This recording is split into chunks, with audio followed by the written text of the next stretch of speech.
इस समाचार के सह प्रायोजक है घर संसार, जहां उपलब्ध है एक नहीं 51,000 वैरायटियों के साथ कम दाम में अच्छी क्वालिटी का सामान।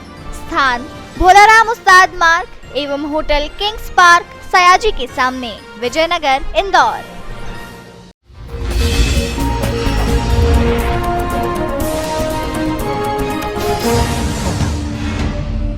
द्वारकापुरी थाना क्षेत्र में हुए कत्ल का पर्दाफाश करते हुए पुलिस ने मृतक की पत्नी सहित उसके भांजे और 4 नाबालिग आरोपियों को गिरफ्तार करने में सफलता हासिल की है।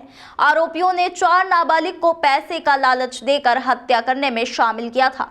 मामी व भांजे के बीच अवैध संबंध थे। उस रिश्ते को छुपाने और बनाए रखने के उद्देश्य से षड्यंत्र रचकर घटना को अंजाम दिया गया था। दरअसल 15 फरवरी को अस्पताल से सूचना मिली थी कि अहिरखेड़ी पुलिया के पास एक युवक घायल अवस्था में मिला था। उसे यहां लाया गया था, जिसे मृत घोषित कर दिया है। सूचना के बाद द्वारकापुरी पुलिस ने मौके पर पहुंचकर मर्ग कायम किया। वहीं घटना स्थल का निरीक्षण किया गया, जहां पुलिस ने हत्या का प्रकरण पंजीकृत किया। वहीं पूरे मामले में बारीकी से जांच की गई तो इस कत्ल का पर्दाफाश करने के लिए टीम गठित की गई थी। जब पुलिस टीम ने मृतक के घर का बारीकी से निरीक्षण किया और घटना स्थल के आसपास की सर्चिंग की, वहीं महज 12 घंटे के भीतर पुलिस के हाथ आरोपियों तक पहुंच गए, जिसमें मृतक के भांजे से पूछताछ की गई तो उसने बताया कि उसका मृतक की पत्नी पूजा के साथ अवैध संबंध था और वह उसकी सगी मामी लगती है। वहीं मृतक रूप सिंह लगातार अपनी पत्नी के साथ शराब के नशे में मारपीट कर उसे प्रताड़ित करता था, जिसके चलते मृतक की पत्नी पूजा और शुभम ने 2 दिन पूर्व ही यह घटना करने की साजिश रची थी। जिसके बाद आरोपी शुभम द्वारा अपने 4 नाबालिग साथियों को इस पूरे घटनाक्रम में शामिल कर लिया गया और व्हाट्सएप कॉल के माध्यम से उन्हें दिशा निर्देश देता रहा। वहीं 14-15 फरवरी की दरमियानी रात को 3 नाबालिग पूजा के सहयोग से मृतक के घर में घुसे और मृतक की पत्नी पूजा के सहयोग से ही मृतक रूप सिंह को गमछा से मुंह दबाया और उसके बाद सिर पर पत्थर से वार किया और उसकी हत्या कर दी। वहीं उसके शव को एक सुनसान इलाके में फेंक दिया ताकि घटनाक्रम एक एक्सीडेंट लगे। वहीं मृतक को घर से रवाना करने के बाद मृतक की पत्नी पूजा द्वारा घर से मृतक के खून को साफ कर दिया गया, लेकिन पुलिस की कड़ी मेहनत के बाद महज 12 घंटे के भीतर इस हत्या का पुलिस ने खुलासा कर दिया। वहीं मुख्य आरोपी शुभम और उसके 4 नाबालिग साथियों को पुलिस ने गिरफ्तार कर लिया है। वहीं मृतक की पत्नी पूजा की अभी गिरफ्तारी बाकी है। कल दिनांक को विदुर नगर थाना क्षेत्र द्वारकापुरी में एक अज्ञात व्यक्ति की डेड बॉडी की सूचना प्राप्त हुई थी, जिसको उसके परिवारजन एमवाई में लेके गए थे। वहां से उसकी मृत्यु की सूचना आई। उसके बाद में थाने की पुलिस ने जाके वहां पर तस्दीक करी और जो मृतक था उसकी पहचान होने के बाद में आसपास के जो लोग मौजूद थे उनसे पूछताछ करी और जो घटनाक्रम से संबंधित तथ्य थे उनके बारे में जांच पड़ताल करी गई, जिससे ये चीज़ सामने आई कि ये व्यक्ति जो है उसकी पत्नी के द्वारा बताया गया कि रात को लगभग 11:30 बजे कचरा फेंकने के लिए घर से निकला था और उसके बाद से लौटा नहीं है।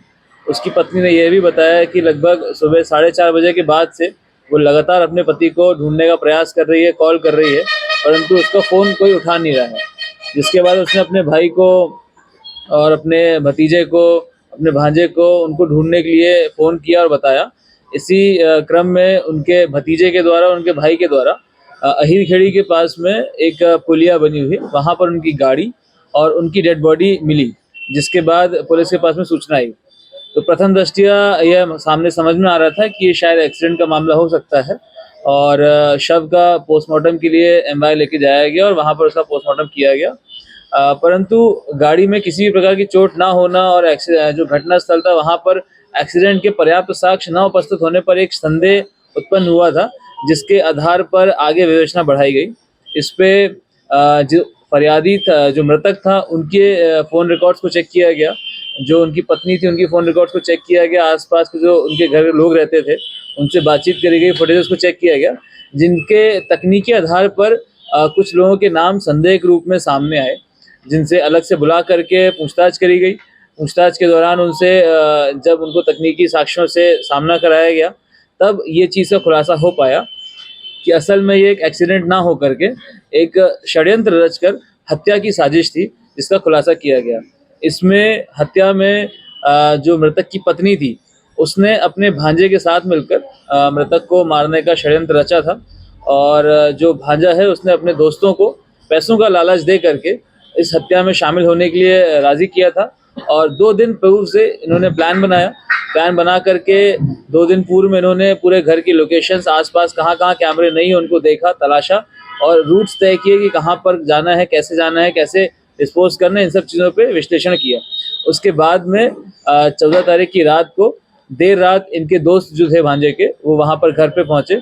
उनकी मामी की मदद से ये सभी लोग घर के अंदर घुसते हैं और उसके बाद में जो मृतक है, जो कि उस समय नशे में थे और सो रहे थे, उनका मुंह दबा करके एक कपड़े से उनके सिर पर एक बड़े से पत्थर से वार किया गया, जिसके बाद उनकी मृत्यु हुई।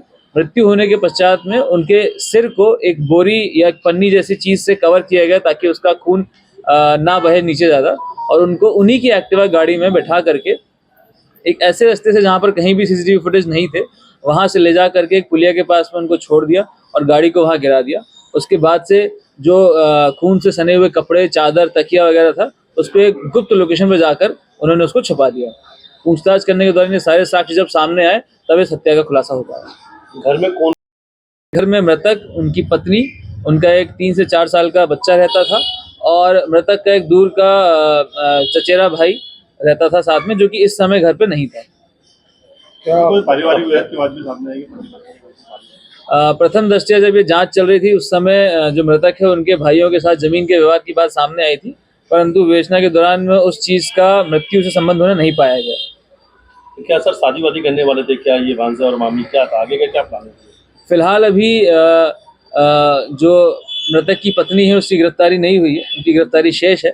जो भांजा है उसकी गिरफ्तारी की गई है। उनसे पूछताछ में ये बात सामने आई है कि मृतक के द्वारा अपनी पत्नी को लगातार मारपीट की जाती थी और अत्यधिक शराब पीने के कारण पत्नी उससे परेशान थी, जिसके कारण उन्होंने भांजे के साथ मिलकर ये षड्यंत्र रचा।